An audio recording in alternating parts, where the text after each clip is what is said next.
नमस्कार, आप देख रहे प्राइम न्यूज और मैं हूं आपके साथ आलोक शुक्ला। कोरोना की तीसरी लहर के बीच देश एक बार फिर लॉकडाउन की तरफ चल रहा है। देश की राजधानी दिल्ली में अब तक 17 मई तक सख्त पाबंदियां लागू कर दी गई हैं, यानी दिल्ली में आने वाली 17 तारीख तक 2020 जैसा लॉकडाउन लागू रहने वाला है। इस बीच जरूरी सेवाओं को छोड़कर बाकी सब कुछ बंद रहेगा, यानी metro service, Delhi transport bus की सेवाएं बंद रहेंगी। दिल्ली के सीएम अरविंद केजरीवाल ने कहा कि दिल्ली में लॉकडाउन को एक हफ्ते के लिए बढ़ाया जा रहा है, जो अगले सोमवार सुबह 5 बजे तक लागू रहेगा।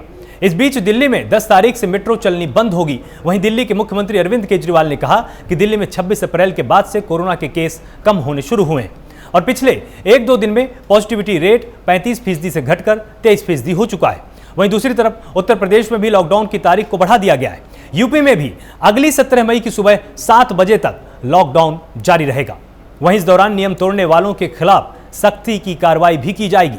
वहीं सरकार ने सभी जिला प्रशासन को गांवों में वैक्सीनेशन और सैनिटाइजेशन को तेज करने के निर्देश दिए हैं और लॉकडाउन के दौरान आवश्यक वस्तुओं, दवा की दुकानें जो होंगी समेत जो ई-कॉमर्स की आपूर्ति होगी उसको भी चालू रखा जाएगा।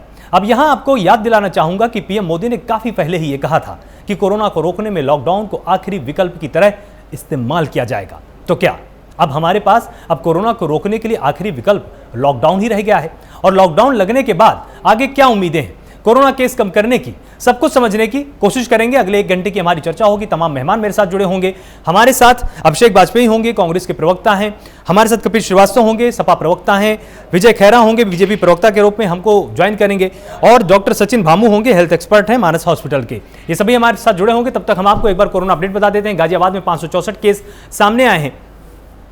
महोबा की बात करें तो 51 केस यहां पर सामने आए, जिसके बाद से लगातार वहां पर स्थानीय प्रशासन चौकन्ना हो चुका। हमीरपुर में 228 केस सामने आए हैं और साथ ही इससे इस बात का भी पता चलता है कि लगातार ये केसेस बढ़ते जा रहे हैं। सहारनपुर की बात करें तो 1207 मामले सामने आए। यहां पर यह ध्यान देने वाली बात है कि ये जिलेवार आंकड़ा हम आपको इसलिए बता रहे हैं ताकि आप भी सावधान रहें। वाराणसी में 942 मामले सामने आए हैं। बांदा में 191 केस सामने आए हैं, जिसके बाद से यह बिल्कुल साफ है कि बांदा जैसे जिले में भी अब कोरोना वायरस धीरे धीरे अपने पैर पसार रहा है। इटावा में 127 केस सामने आए हैं और उसके साथ ही अगर बात की जाए पूरे देश की तो 24 घंटे में कोरोना संक्रमण के बाद 4,03,000 मामले सामने आए हैं। 24 घंटे के अंदर कोरोना से 4,092 लोगों की मौत हो चुकी है। और इसके बाद अगर बात की जाए अब तक कोरोना के चलते 2,42,000 लोग अपनी जान गंवा चुके हैं, काल के गाल में समा चुके हैं। तो निश्चित रूप से पूरे देश के लिए ये चिंता की बात है। पूरे देश को अब यहां पर समझने की जरूरत है कि ये इतना आसान नहीं है जितना आप अब तक समझ के चल रहे थे।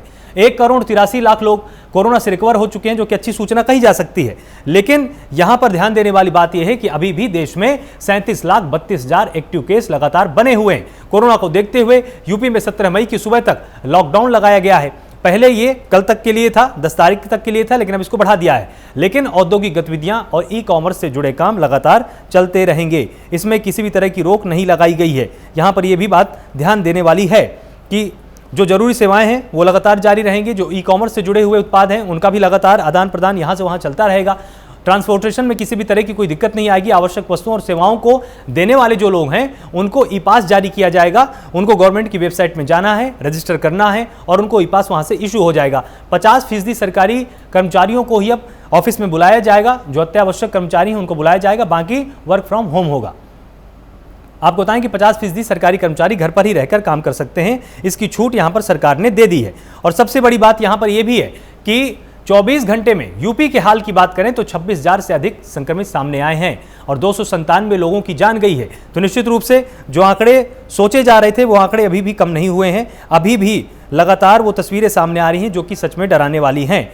यहां पर सबसे बड़ी बात यह भी है कि 34,721 लोग 24 घंटे के अंदर कोरोना से रिकवर हुए हैं और अब तक लगभग 12 लाख से ज्यादा अभी भी लोग धीरे धीरे ठीक हो रहे हैं। आपको बताएं कि अभिषेक वाजपेयी कांग्रेस प्रवक्ता के रूप में हमारे साथ जुड़े हुए हैं। बहुत बहुत स्वागत है आपका प्राइम न्यूज पर। कपिल श्रीवास्तव हमारे साथ सपा प्रवक्ता है, बहुत बहुत स्वागत है आपका।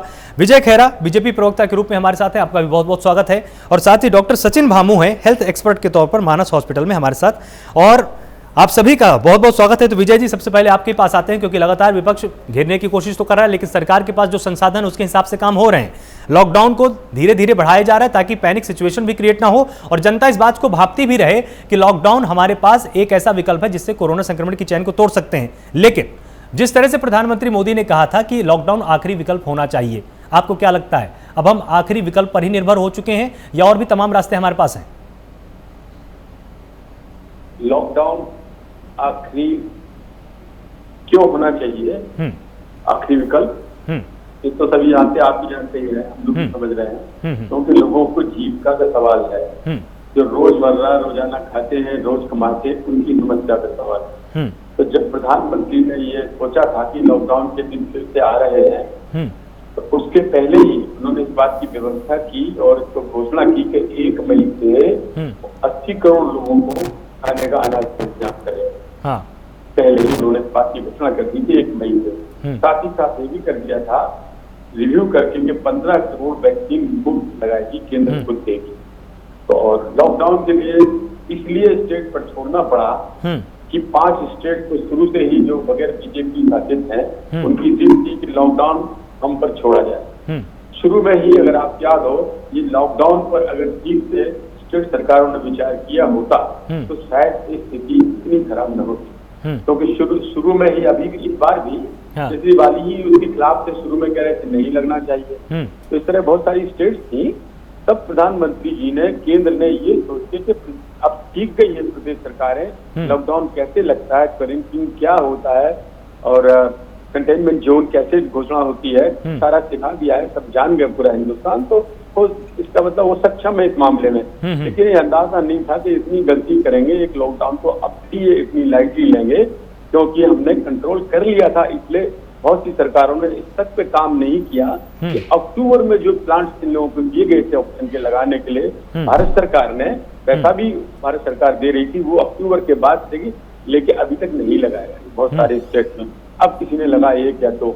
ये समस्याएं बीच में जो पैदा हुई इसलिए हुई कि मुझे लगता है खैर ब्लेम वो तो क्या करना है।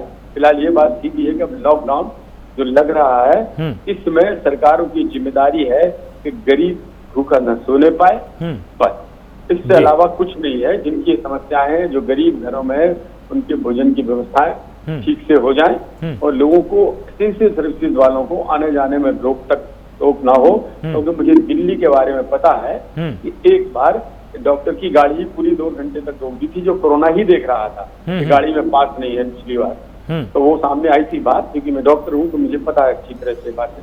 तो इसका ध्यान रखें, जरूरी नहीं है, ये भी हो सकता है डॉक्टर है, स्टेथोस्कोप है, लगाया हुआ है, दिखा रहा है, लेकिन नहीं साहब आप तो पास दिखाओ, उससे तो दिखा रहा, बता रहा, दिख रहा है ये डॉक्टर है, फिर भी रोक के रखते हैं।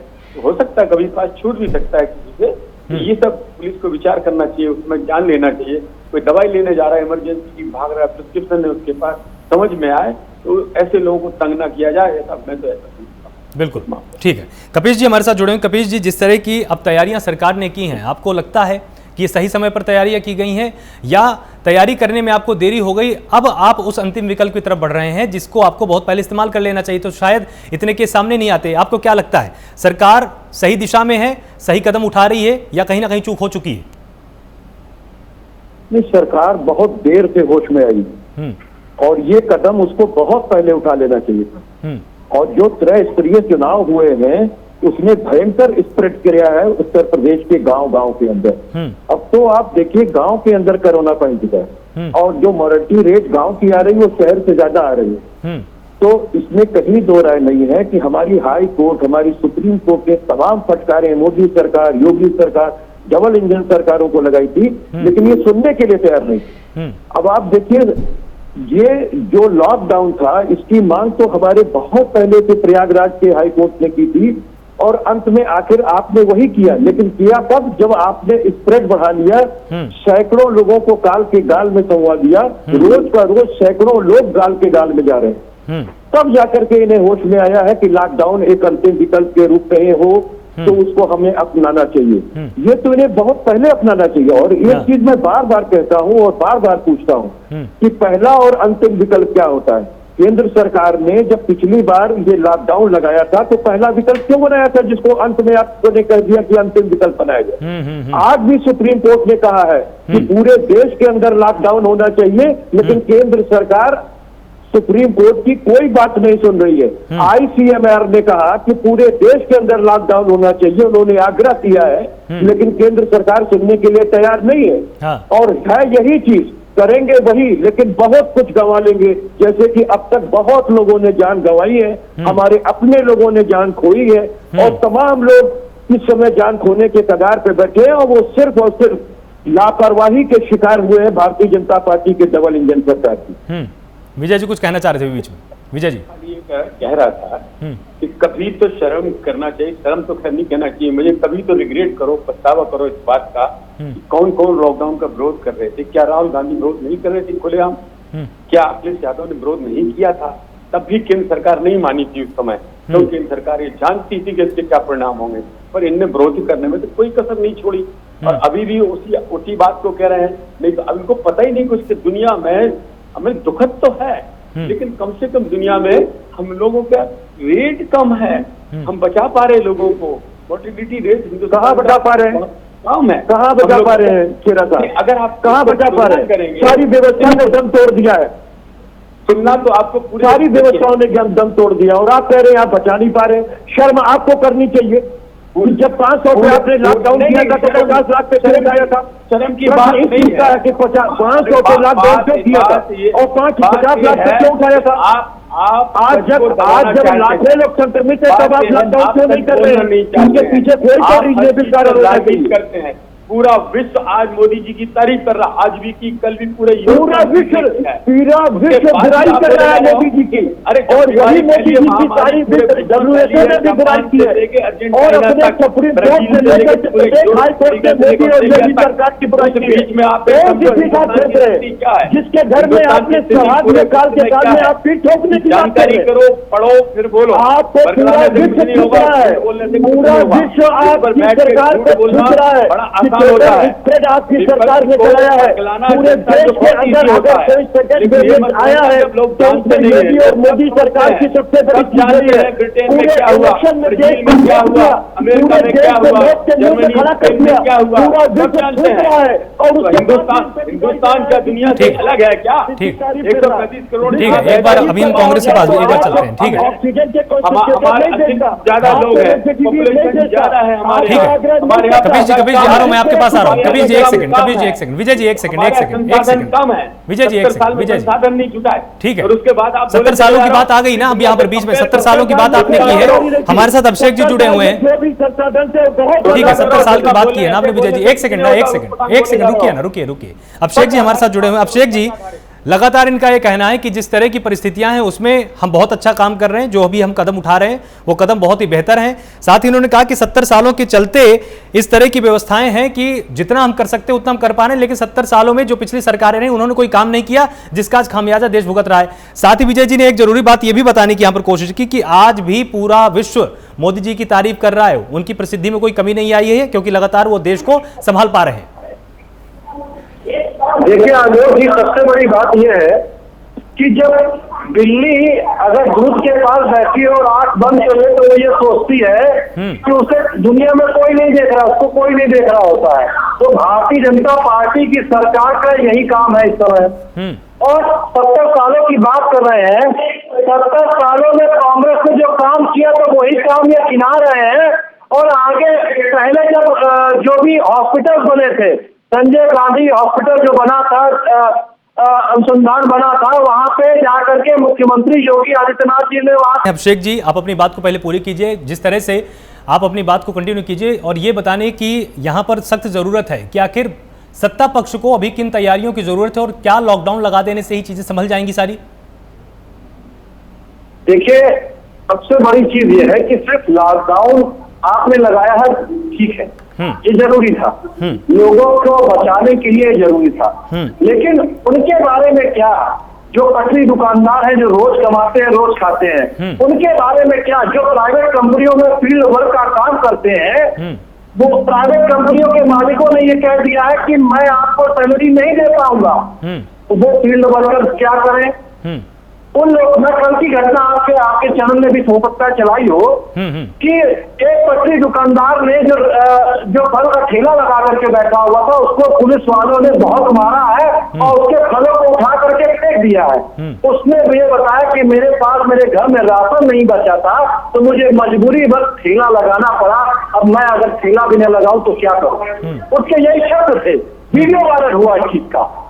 आप बताइए कैसे सरकार इसके बारे में क्या कहेगी? सरकार ने जो कैटेगराइज किया है कि ये चीजें हैं, आप ई पास के माध्यम से निकल सकते हैं, लेकिन जिसके पास कोई ई रिक्शा वाला हो गया, वो कैसे अपनी जीविका चलाएगा, कैसे अपने परिवार का पेट पालेगा? आपके पास से क्या है, आप उनको राशन कैसे देंगे? हाँ। देखिए बहुत सारे फैक्टर्स हैं, आपको लॉकडाउन लगाने के साथ साथ कुछ ऐसा प्रबंध भी करना पड़ेगा कि लोग भूखों न मरे। क्या पिछली बार हमने देखा कितने सारे लोग भूखे मर गए? इन चीजों को ध्यान में रखना चाहिए, ध्यान रखना पड़ेगा। और साथ में मैं इस बात को कह रहा हूँ, मैं इस बात को बड़ी जिम्मेदारी के साथ कह रहा हूँ, सरकार को जहाँ विपक्ष की पार्टियों से सहयोग चाहिए, खोल करके बोले और खुले मन से बोले, हम सब साथ हैं। मतलब आप ये स्वीकार करने के लिए बिल्कुल तैयार हैं अभिषेक जी, मतलब आप ये स्वीकार करने के लिए बिल्कुल तैयार हैं कि अगर सख्त लॉकडाउन भारत सरकार लगाती है पूरे देश में तो आप उसका विरोध नहीं करेंगे? मैं बिल्कुल कहता हूँ, मैं अपने देश से कहता हूँ, अपनी जिम्मेदारी के साथ कहता हूँ कि अगर लॉकडाउन लगेगा, सरकार सारे विपक्ष की पार्टियों को एक साथ बुलाए और बुलाने के बाद वार्ता के साथ उनसे सहयोग मांगे। हम सारे विपक्ष की पार्टी सहयोग करने के लिए तैयार है। जहाँ से सरकार हमारी जरूरत समझे, हम बिल्कुल हमारे कार्यकर्ता, हमारे सभी लोग आगे बढ़ करके सरकार का साथ देने के लिए, अभिषेक जी अभी भी आपने उत्तर नहीं दिया, देश को बचाने के लिए अभी भी आपने उत्तर नहीं दिया मेरे प्रश्न का, अभी भी आपने उत्तर नहीं दिया मेरे प्रश्न का। मैंने आपसे सीधा सा प्रश्न पूछा था कि आप विरोध करेंगे या नहीं करेंगे? देखिए ये तो पूर्णतया लॉकडाउन की कैटेगराइज क्या होगा, ये तो उसके ऊपर डिपेंड करता है। क्योंकि हमारी प्राथमिकता है कि कोई भी व्यक्ति बीमारी से ना मरे, कोई भी व्यक्ति भुखमरी से ना मरे, कोई भी व्यक्ति किसी अभाव से ना मरे, ये भी बहुत जरूरी है। मतलब कहीं ना कहीं आप एक रास्ता खोल के रख रहे हैं कि अगर संपूर्ण लॉकडाउन लग गया तब भी हम विरोध करेंगे और अगर नहीं लगा रहे तब भी हम विरोध करते रहेंगे। ठीक है, डॉक्टर सचिन भामू के पास एक बार। हाँ, देखिए कोई व्यक्ति अगर भूख से मर गया, कोई व्यक्ति बीमारी से जो व्यक्ति मरेगा, उसके लिए भी हम जिम्मेदार होंगे, क्योंकि मौजूदा सरकार कोई काम नहीं कर पा रही है। अभिषेक जी आप एक चीज को अभी आप समझ नहीं पा रहे हैं। फिर देखिए, भूख से मरने में आप भी मदद कर सकते हैं, हम भी मदद कर सकते हैं, हर कोई अपने पड़ोसी की मदद कर सकता है, लेकिन अगर वो कोरोना से संक्रमित हो गया तो कोई मदद नहीं कर सकता है। मैंने इसी वजह से कहा पूर्ण लॉकडाउन के समय क्या सरकार ने कैटेगराइज किया है, ये उसके ऊपर डिपेंड करता है। हम तो खुद कह रहे हैं, मैं तो खुद आपसे कह रहा हूँ ना, मैं तो आह्वान कर रहा हूँ कि सरकार को चाहिए कि विपक्ष की सभी पार्टियों को बुलाए और उनसे एक मत होकर के उनकी राय। विजय जी कुछ कहना चाह रहे हैं बीच में, विजय जी ये कह रहे हैं कि विपक्ष को बुलाइएगा। हमको खाली इतना कहना है, विपक्ष के दो नेता, सबसे बड़ा विपक्ष का नेता राहुल गांधी जी हैं, लॉकडाउन का मजाक उन्होंने बढ़ाया। दूसरा आपको बता दें, जब वैक्सीन आई थी तो राहुल गांधी ने तो मजाक बनाया ही था कि सफल नहीं होगी क्योंकि ट्रायल नहीं हुए, लेकिन अखिलेश यादव जी ने भी ये कहा था वैक्सीन मैं तो नहीं लगवाऊंगा, ये तो वैसी है फालतू है बाजा जिनकी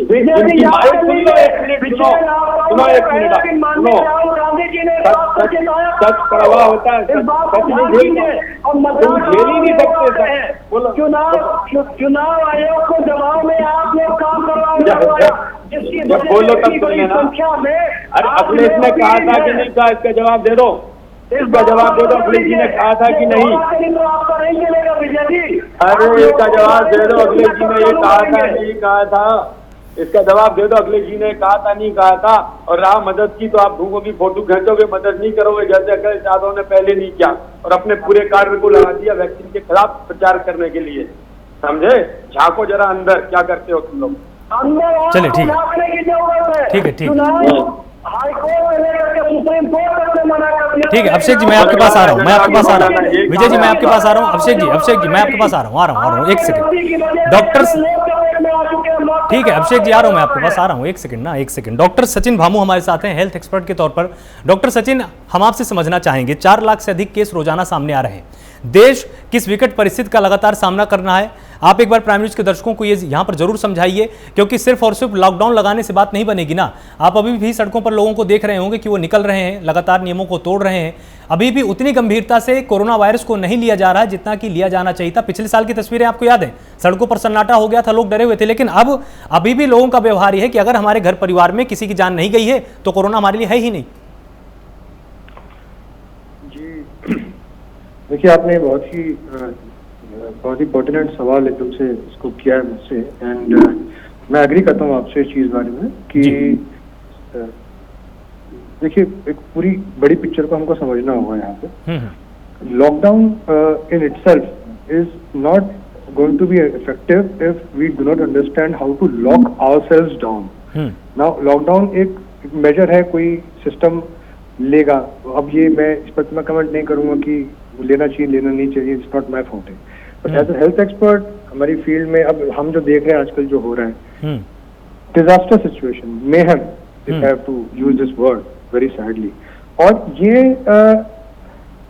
इसलिए भी हो रहा है कि बिल्कुल लॉकडाउन कर दिया गया है या नहीं कर दिया गया, बट अब ये तो हम सब देख रहे थे इतने टाइम से कि cases are on the rise. हम लोग ये भी देख रहे हैं कि इस बार की इन्फेक्टिविटी, ये जो नया वेरिएंट हम मान के चल रहे हैं, इतनी ज्यादा है कि अगर पहले लास्ट टाइम हुआ था कि घर में किसी एक को हुआ था, 2 को हुआ था, टेस्ट कराया, फॉलो किया, बाकी लोग नहीं थे, बच जाते थे। इस टाइम हम लोग ये देख रहे हैं, आई कैन टेल यू कि घर में एक बंदे को हो गया, आप मान के चलिए कि बहुत मुश्किल है कि बाकियों को ना हो, when it is so highly infective. और पिछली बार बोला जाता था कि be reasonable, the virus does not move, you move. आप हिलते हैं, वायरस नहीं हिलता है। आप बाहर जाते हैं, आप उसको लेकर आते हैं। अब इस बार तो एक और चीज ऐड हो गई है इसमें कि इस बार स्टडीज ये भी शो कर रही हैं अनफॉर्चुनेटली कि अभी वायरस एयरबोर्न होने के भी इसके हमको संकेत मिल रहे हैं। अब आप सोचिए कि कोई इंसान जो घर के अंदर ही है, एक रीजनेबल प्रोटेक्शन ले रहा है, वो बाहर जाएगा, नहीं मानेगा, नहीं मेरे घर में नहीं हुआ या नहीं होता, कोरोना नहीं है, जाकर देखता हूँ। अभी पहले सिर्फ कॉन्टैक्ट इन्फेक्टेड चीजों को छूने से होता था। अभी आप वैसे घूम रहे हैं हवा में, अगर वो बाई चांस है मौजूद, आप वहां से गुजर रहे हैं, आपको हो जाएगा, पूरे चांसेस हैं उस चीज के। तो फिर ऐसे में ये बोलना कि भाई कोई भी कुछ नहीं कर रहा, हमको तो इन्फेक्शन हो गया है, हमने तो पूरे मेजर्स लिए थे, ये कहना बहुत जरूरी बात आपने बोली, बहुत जरूरी बात है। तो इसमें हमको ये देखना होगा, देखिए ये बहुत जरूरी चीज है इसके अंदर मेडिकल पॉइंट से भी, कि आपको ये सोचना होगा कि आप अपने आप को सुरक्षित रखेंगे अपने खुद के लिए, ना सिर्फ अपने खुद के लिए भी आपको ये सोचना है कि आपको प्रोटेक्ट करना है अपने आप को, ताकि दूसरा भी प्रोटेक्टेड रहे। क्योंकि अभी होता क्या है कि एसिम्प्टोमेटिक फेज शुरू में अगर काफी लोगों में होती है, या सिम्टम्स आने में, फीवर हो गया, कफ हो गया, आप इन्फेक्ट हो गए, virus is inside your body, it's incubating, infectivity start हो चुकी है, आपको 1, 2, 3 दिन बाद पता चला, depending on body to body. आप बाहर घूम रहे हैं, आप किसी से मिल लिए, आपने बात कर ली, आप उसको इन्फेक्ट करके आ गए, आपको पता भी नहीं है, उसको भी नहीं पता है कि आप इन्फेक्टेड थे, आपको भी नहीं पता है, and you both and up getting infected. जब तक आपको सिम्टम आएंगे तब तक क्या भाई मैं भी इन्फेक्ट हो गया यार, हमको नहीं पता था। तो ऐसी ही चेन बन रही है। अब कहीं ना कहीं अपने एफर्ट से एक पॉइंट पर रोकना तो पड़ेगा ना इसको। हम अपना एफर्ट लगाएंगे, खुद से इसको फॉलो करें कि भाई लॉकडाउन, हमको अपने आप को, अपनी मर्यादा को समझना है कि जब तक रीजनेबली बहुत बड़ा कारण ना हो, जैसे यहाँ पे पैनल में रिस्पेक्टेड गेस्ट ने ये बात बोली कि भाई इसमें मूवमेंट के अंदर हमको ये, मतलब जब तक बिल्कुल जरूरी ना हो आप बाहर ना निकलें, इतना तो आप खुद भी समझें इस चीज के लिए। एवरीवन कैन सी कि इस टाइम सिचुएशन कितनी ग्रिम है। बिल्कुल आपको बीमारी हो गई, अभी आपको इस बात की भी रीजनेबली श्योरिटी इस टाइम नहीं हो पा रही है, हमारी फ्रेटर्निटी में नहीं हो पा रही है। Believe me, it is a helpless situation. I have colleagues, I have friends in medical fraternity, उनकी पूरी फैमिली, वो they are sick, they are not able to secure a bed for their whole families, and this is a disaster situation, क्योंकि it's a lose-lose situation। इसमें आप blame game खेले कि ना खेले, बट फैक्ट ये है कि बेसिकली 1000 की जगह पर 10,000 की कैपेसिटी इनंडेट हुई है। टाइम लगेगा सिस्टम को आने में, कब तक आप इतना तो कर लीजिए कि आप लोड और मत बढ़ाएं। आप जितने लोग अवॉइड कर सकते हैं घर में बैठ जाइए। अब बाकी सिस्टम जितना झेल रहा है, जितना उनको ठीक करने की कोशिश कर रहा है, उनको और तो मत बढ़ाएं कि आधे लोग बेवकूफी से इन्फेक्ट होकर, गलती से इन्फेक्ट होकर वहां पहुंच जाते हैं, आप और लोड बढ़ा देंगे। तो you have to follow that, you have to respect that, and you have to see that everyone is working. System, administration, सरकार, हॉस्पिटल, सब काम कर रहे हैं। I can also feel this, everyone is working at their level best, more than their level best. Let us not add any more into the added repertoire of what they are already dealing with. थोड़ा कोशिश हम अपनी ये करें कि हम उनका load और ना बढ़ाएं, अगर बढ़ा रोक सकते हैं। धीरे धीरे डील हो जाएगा हमारा, हम लोग भी अगर उसको फॉलो करेंगे तो डेफिनेटली। आप देखिए महाराष्ट्र में, देखिए अब उनका, जहां तक मैं समझता हूँ कि उनकी जो ग्राफ है अब शायद स्टेबलाइज होना शुरू हो गया आफ्टर सम टाइम। अब वो ग्राफ अब स्टेबलाइज हो गया क्योंकि उन्होंने भी अपना मूवमेंट रिस्ट्रिक्ट किया, लोगों ने अपना मूवमेंट रिस्ट्रिक्ट किया। आप सरकार या पुलिस कोई जाकर हर किसी के, मैं नोएडा में रहता हूँ, अगर यहाँ पे मान लीजिए 1 लाख घर है, अब 1 लाख पुलिस वालों को 1 लाख घरों के सामने डंडा लेकर नहीं बिठा देंगे, निकलते ही उनको बोलो कि नहीं जाना, खुद रोकना पड़ेगा। कितना रोकेंगे आप? तो खुद रोकना पड़ेगा उस चीज को। जब तक आप खुद नहीं रोकोगे अपने आप को, ये चीज कंट्रोल में नहीं होगी। आपको समझना होगा आपकी सेहत आपके हाथ में है, आपके परिवार की सेहत आपके हाथ में। किसी और के बाहर के निकलने से आपका परिवार वाला संक्रमित हो सकता है, ये बात आपको समझनी पड़ेगी। बिल्कुल। तो ये चीज का हमको ध्यान रखना। ये बहुत जरूरी बात आपने यहाँ पर उठाई विजय जी। जिस तरह से इन्होंने एक संकेत किया कि लोगों में भी सुधार की जरूरत है, और ये बात हर बार जब भी हमारी बहस होती है मैं सरकार से या विपक्ष से मैं पूछता हूं, और ये मैं समझाने की कोशिश लगातार प्राइम न्यूज़ अपने दर्शकों को ये कर रहा है कि सख्त से सख्त नियम बनाए जाने की ज़रूरत है, क्योंकि जब तक आप एक हेडमास्टर की तरह पेश नहीं आएंगे जनता के साथ, जनता भी नहीं मान रही है ना, आपके ऊपर बाद में फिर सारी जिम्मेदारियां आ जाती है कि सरकार देखिए फेल हो गई, सरकार बिस्तर नहीं दे पा रही है, सरकार ऑक्सीजन नहीं दे पा रही है। लेकिन जब तक आप जनता के साथ अगर आप सख्त नहीं होते हैं तो इस तरह की परिस्थितियों का सामना पूरा प्रशासन लगातार करता रहेगा। आप आखिर सख्त कब होंगे? जनता के साथ सख्त तो होना पड़ेगा। ये कि हमारे यहाँ जो सबसे बड़ी समस्या है, लोग उसको लाइटली लेते हैं, अशिक्षित भी हैं, समझाने से समझते भी नहीं है। तो ये तो निश्चित रूप से सख्ती बरतना होगी, और ये सख्ती हमेशा प्रदेश सरकारों के पास ही होती है, और उनको बरतना चाहिए, करना चाहिए। डॉक्टर साहब अभी जो बोल रहे थे, बहुत सारी बातें ये लोगों को जानना चाहिए। मैं भी डॉक्टर ही हूँ, चीफ मेडिकल ऑफिसर का रिटायर हुआ, तो मैं इस बात को अच्छी तरह समझता हूँ कि जब डॉक्टरों पर ही अगर विश्वास न जमाए या उनके खिलाफ ही बोलने लगे विपक्ष, तो क्या होगा? आप जरा समझिए, जब वैक्सीन के आई और उसकी सफलता की बात हुई, पूरा हिंदुस्तान खुशी से झूम उठा, पूरे विश्व में नाम हो रहा था। उस समय राहुल गांधी ने ये कहा था कि डॉक्टर और साइंटिस्ट ये तो सरकार की भाषा बोल रहे हैं, यानी इन्होंने सबसे पहले विश्वास किया। विजय जी, आपके पास हम सबसे पहले आते हैं, आप पहले अपनी बात पूरी कर लीजिए, फिर उसके बाद फिर हम कपिल जी के पास जाएंगे। तो मैं ये कह रहा था, जैसे उस समय कितने डॉक्टर्स हम दिल्ली में हम भी हैं, इस समय हमने कितने डॉक्टर्स खोए शुरू में। काफी सीनियर डॉक्टर्स हम लोगों ने कोरोना में खोए, जो कोरोना वार्ड में ड्यूटी पर थे। बिल्कुल। अभी भी डॉक्टर 12 से लेकर 16 घंटे तक रेगुलर ड्यूटी करते हैं। ये सच है। घर लौटते हैं तो अपने बच्चों से दूर बाहर से मिलकर दूसरे कमरे में चले जाते हैं, काट से बात करते हैं। मैं देखता हूँ अपने डॉक्टर्स को, उसके बावजूद भी उन डॉक्टरों पे अविश्वास पैदा तब किया था। अब कम से कम छोड़ दें, उन पर भरोसा करें, क्योंकि कम से कम डॉक्टर्स ने पूरी जिम्मेदारी के साथ काम किया है। आप एक पे भी उंगली नहीं उठा पाएंगे, और लापरवाही नहीं हुई है। एम्बुलेंस में मरीज पड़ा है, उसका भी इलाज कर रहे हैं, बाहर आए तो तुरंत भाग रहे हैं, उस पर भी सवाल उठा दिए गए। एम्बुलेंस में इलाज चल रहा है, अरे एम्बुलेंस में इलाज चल रहा है तो प्रशासन जाने, डॉक्टर का काम तो इलाज है। एक बिस्तर पे 2 हैं, या कभी इमरजेंसी आई 4 हैं, नहीं है तो बचाना है। चाहे खड़े होके, चाहे कुर्सी में बैठ के ग्लूकोज चढ़ाए, चाहे गोदी में बिठा के बच्चे को चढ़ाए या आला लगाए। अभिषेक जी, आऊंगा आपके पास, आऊंगा। ये प्रश्न उठाना बंद कर दें, अभी भी वक्त है। ये जो अपनी खोई प्रतिष्ठा है विपक्ष की, उसको लौटा लें, साथ दें लोगों का, बीमारी में साथ दें। सरकार किसी की नहीं होती है, न मोदी की होती है, न कांग्रेस की होती है। सरकार है, सरकारी बाबू अपना ड्यूटी निभा रहे हैं। डॉक्टर हो, चाहे पुलिस हो, चाहे डीएम हो, चाहे इनको डीएम पे भी उंगली रोज उठा देना है। आज डीएम ने ये कर दिया, वो बेचारे सोते नहीं है, 2 बजे रात को घर लौटते हैं। एसपी पे उंगली उठा देना, ये सब बंद कर दो कुछ दिनों के लिए, साथ दीजिए, निपट लीजिएगा। इसके बाद सारे एडमिनिस्ट्रेशन को गाली दे लेना और सारे डॉक्टरों को, जिसको तुम्हें कहना क्या लेना, अभी लग जाने दीजिए वैक्सीनेशन आराम से। इतना बड़ा देश है, समस्याएं होंगी, समस्याएं होती हैं, ये देखिएगा किस तरह से सॉल्व हो रही है इस देश में। इस गरीब देश में इतनी आसानी से, इतनी अच्छाई से इतनी वैक्सीन बन गई, आ रही है।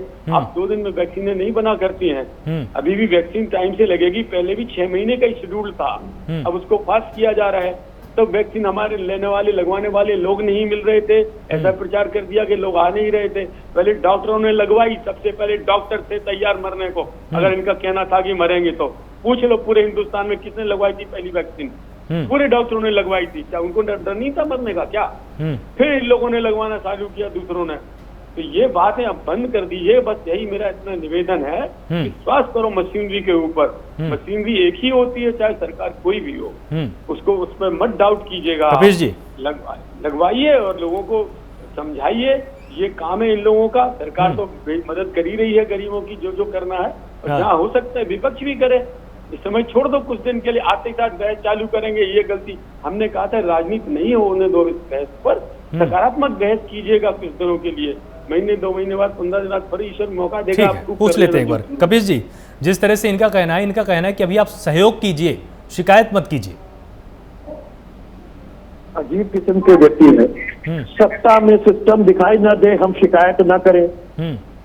हमारे हाथ में एजेंसीज दे दे, हम सवाल देते हैं, छोड़ दें। ये किस तरह की बात कर रहे हैं कि अभी आप शिकायत मत कीजिए, आप हमसे हेल्प लेना नहीं चाहते।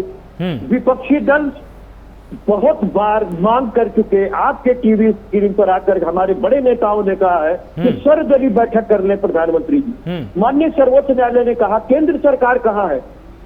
1.5 साल से वो क्या कर रही थी?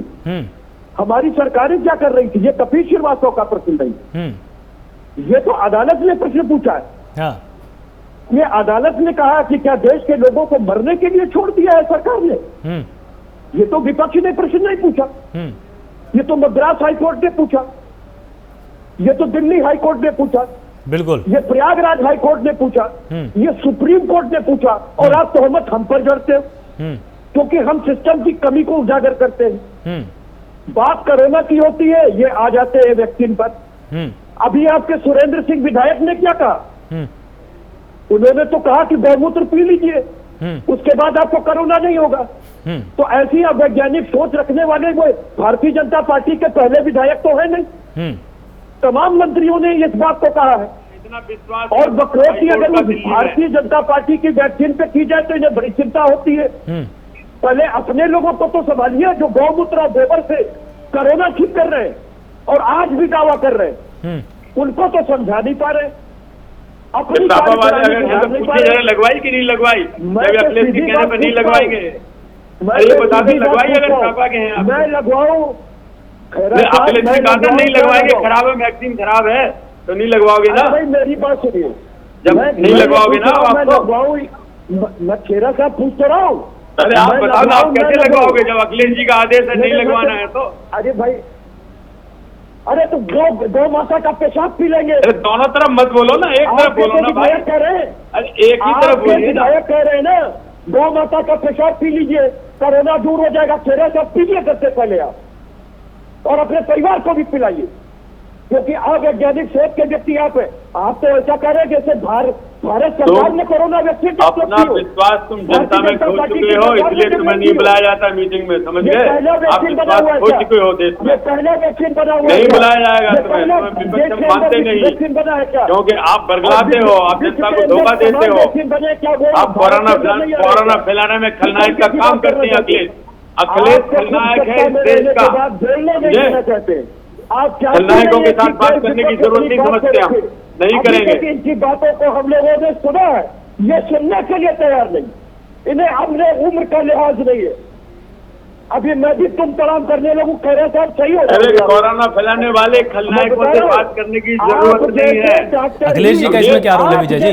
अखिलेश जी का इसमें क्या रोल है? जो कोरोना में अखिलेश ने भड़काया वैक्सीन के खिलाफ लोगों को, क्या बात कर रहे हैं? उन्होंने मुफ्त वैक्सीन की बात की थी। अखिलेश लॉकडाउन के खिलाफ बोले, अखिलेश पंचायत चुनाव हो रहे थे तो अखिलेश की हामी थी, अगर नहीं थी तो पंचायत चुनाव में विरोध किया अखिलेश ने, कोई प्रेस कॉन्फ्रेंस बुलाई, कभी कोई जुलूस बुलाया, कभी क्या किया इन्होंने? क्या चाह रहे थे पंचायत चुनाव हो? सरकार में कोई सरकारी नियुक्ति डॉक्टरों की नहीं हुई है, एक भी हॉस्पिटल नहीं बने हैं भारतीय जनता पार्टी के शासन कार्य में, और ये जानबूझ करके पर्दा डालने के लिए वैक्सीन और इधर उधर की बातें कर रहे हैं। अरे मतलब की बात क्या, वैक्सीन लगवाओगे कि नहीं ये बता दो। अरे वैक्सीन लगवाओगे आप कि नहीं? एक भी फोन नंबर काम नहीं कर रहे। अरे हमने अस्पताल बनाए हैं, आपने तो सैफई सजा ली पूरी। आपका अस्पताल तो सिर्फ सैफई में बना ना, उत्तर प्रदेश का आधा बजट उठा के ले गए सैफई में। केवल 100 की लाइन लग रही है शमशान घाट पर। ये पहली नसीब वाली सरकार है। ये भावना से भड़काओ मत लोगों को, ये भावना से मत भड़काने की कोशिश करो। लोगों को अपनी आदतें सुधारो, अपनी आदत सुधारो, ये सब छोड़ दीजिए। जब अगर मौत होगी तो जाएगा ना शमशान घाट में, तेरा साथ के अंदर शर्म नाम की चीज नहीं है। अरे शर्म तो हम नहीं है, लेकिन शर्म तो हमें नहीं है। अभिषेक जी कुछ कहना चाह रहे हैं बीच में? ये शर्मों के आगे शर्म नहीं आती ना। ठीक है विजय जी, ठीक है। अभिषेक जी आप कुछ कहना चाह रहे हैं? जिस डॉक्टर के लिए देखिए कबीर जी आ रहा हूँ मैं, आ रहा हूँ। आलोक जी, हाँ हाँ 10 लाख बच्चों के लिए नतीजे पे डॉक्टरों पे पहुंचाया। कपिल जी हाँ देखिए, विपक्ष जो कह रहा है उसकी उस बात की पुष्टि सुप्रीम कोर्ट से लेकर के सभी हाई कोर्टों ने इस बात की पुष्टि की है कि सरकार कोई काम नहीं कर रही, और अगर सरकार काम कर रही होती तो शायद सुप्रीम कोर्ट से लेकर के हाई कोर्टों को बोलना ना पड़ता। नंबर एक बात। नंबर दूसरी चीज कि अभी इनको ये समझना चाहिए कि दूसरे के विपक्ष को रोकने की जगह पे ये प्रयास करें कि जो गांवों में महामारी फैल चुकी है आंकड़े थमने का नाम नहीं ले रहे। अभी तो आंकड़े और बढ़ रहे हैं गांवों में, क्योंकि वहां पर विस्तार बहुत तेजी से हो रहा है। वहां के लिए इन्होंने क्या प्रबंध किया, वहां पे इन्होंने वहां के विधायक बोल रहे हैं कि नहीं, कम से कम तो 50 विधायक इनके पास कंप्लेन के रूप में पत्र लिख चुके हैं कि यहाँ पे स्थिति बहुत भयावह हो चुकी है, गाँव में रुकने का नाम नहीं ले पा रहा है। तो इन्होंने चुप्पी साध ली। विपक्ष ने कहा तो विपक्ष को आप कह रहे हैं कि दबाने की कोशिश कर रहे हैं, विपक्ष नहीं देगा। आप अपने विधायकों को कैसे दबाएंगे, उनकी आवाज को आप कैसे दबाएंगे?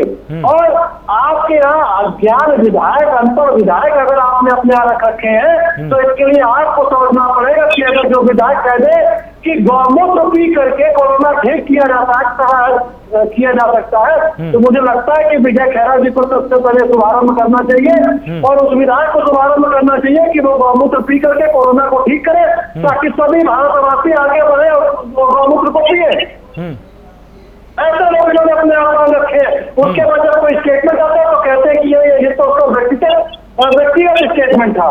इनके विधायक ने जाकर के बहुत से ऑक्सीजन सिलेंडर भी लेकर के भाग गए। तो इस तरीके से काम नहीं चलेगा। तो जनता बयान तो देखिए, लेकिन दोनों तरफ से होते रहते हैं ना, ठीक है, बयान दोनों तरफ से ही होते हैं। देखिए सिर्फ और सिर्फ ना ही बीजेपी की तरफ से कोई कोर कसर छूटी है, ना ही कांग्रेस की तरफ से, ना ही सबक। देखिए इन छोटे छोटे बयानों के पीछे क्या हम उन समाधानों को पीछे छोड़ दें जिन समाधानों पर हमको बैठकर यहाँ पर चर्चा करनी चाहिए? आलोक जी, मैं एक निवेदन करता हूँ कि विजय खैरा जी के माध्यम से मैं कहना चाहता हूँ कि अब इस बात को आगे बढ़ाए कि निवेदन है मेरा कि हर 2-3 गांवों के बीच में 1 या 2-3 डॉक्टर ऐसे होते हैं जहाँ पे वो सुविधाएं मुहैया कराते हैं। वहाँ पे भले ही हॉस्पिटल ना बने हुए हो, जहाँ पे हमारे जो डॉक्टर्स हैं जो इस समय जंग सबसे बड़ी लड़ रहे हैं, उनकी कमी है, तो वो उन डॉक्टर को भी सम्मिलित करें और एक टोल फ्री नंबर ऐसा बनाए जिससे वो फोन उठे, क्योंकि टोल फ्री नंबर या जो नंबर सरकार देती है उसके बाद कुछ दिन बाद या 1-2 दिन बाद वो उठना हो जाता है बंद।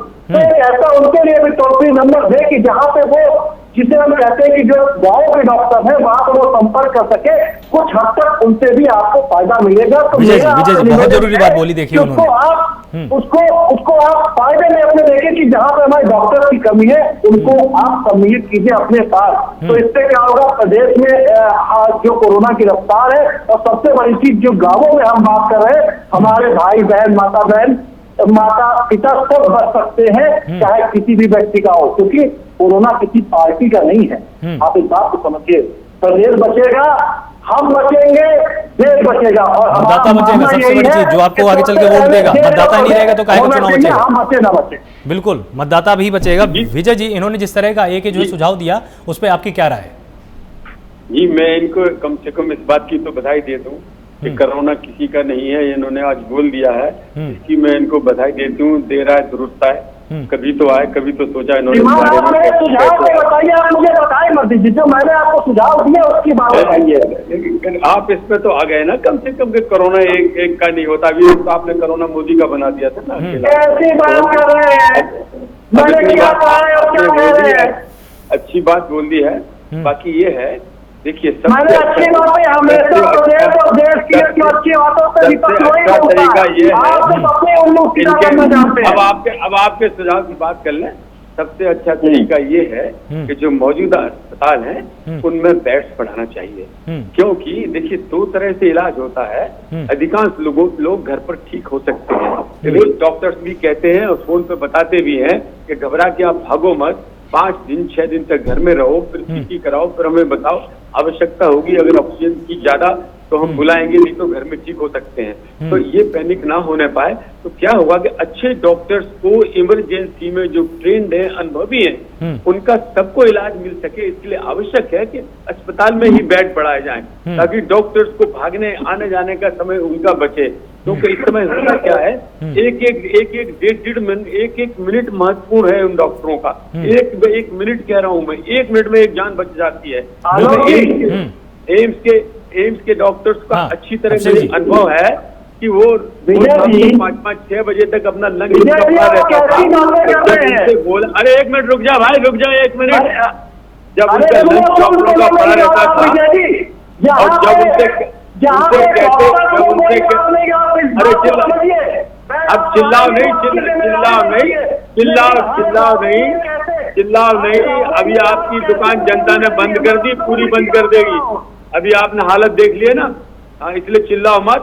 मैं बता देता हूँ कि डॉक्टर्स का एम्स का मैं एक लाइन में बता रहा हूँ खाली। विजय जी, अरे सुन ले, विजय जी सुनिए तो आप भी ना। विजय जी वो अपना सुझाव दे रहे थे, आपने उनके सुझाव को दरकिनार कर दिया और आप अपना उनके सुझाव पे तो बोल रहा था कि प्रेजेंट अस्पतालों में बेड्स बढ़ाना ज्यादा अच्छा है, बजाय इसके कि नए बेड खोले जाएं। दूसरी बात, और डॉक्टर्स की फोन कंसल्टेशन बहुत कारगर है इस समय, और वो की जा रही है। हर डॉक्टरों के नाम मांगे जा रहे हैं, उनको भेजा जा रहा है, उनका समय मुकर्रर किया जा रहा है।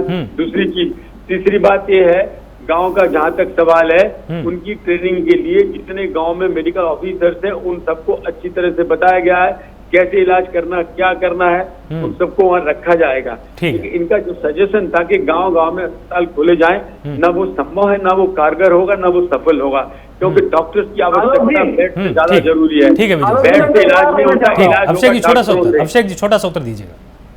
इलाज होगा डॉक्टरों से, बेड से नहीं हो पाएगा। जी आपकी बात अभिषेक जी, मैंने कहा था। और एक बात जो बोलिए अभिषेक जी बोलिए। साहब वो रह गई पहली बात तो मुझे लगता है विजय खैराजी को समझनी चाहिए कि मैंने ये कहीं से भी नहीं कहा कि गाँव में अस्पताल खोले जाने चाहिए। इनको इस बात को समझना चाहिए, अपने दिमाग से पितौर निकाल दे। मेरा परामर्श ये था कि क्योंकि देखिए हर गांवों से अस्पतालों की दूरी, एक देश से अस्पताल की दूरी काफी होती है, लेकिन वहाँ पे हर एक 2-3 गांवों में ऐसे लोग होते हैं आपको अकल नहीं है तो डॉक्टर की बात सुन लो, डॉक्टर से पूछ लो ना।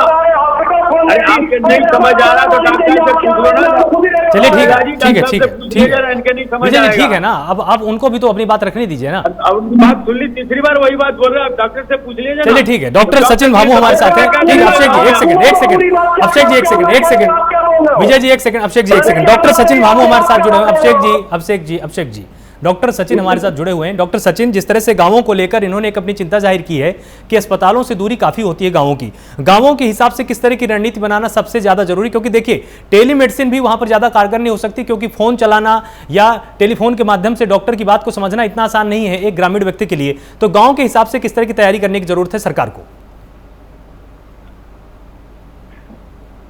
देखिए, मैं समझता हूँ गाँव के लिए सही बात है कि वहाँ पे क्योंकि इंटरनेट सेवाओं की कमी होने के कारण टेलीमेडिसिन और बिल्कुल सही वक्त पे सही कंसल्टेशन हो पाना डॉक्टर की इतना आसान नहीं होता है।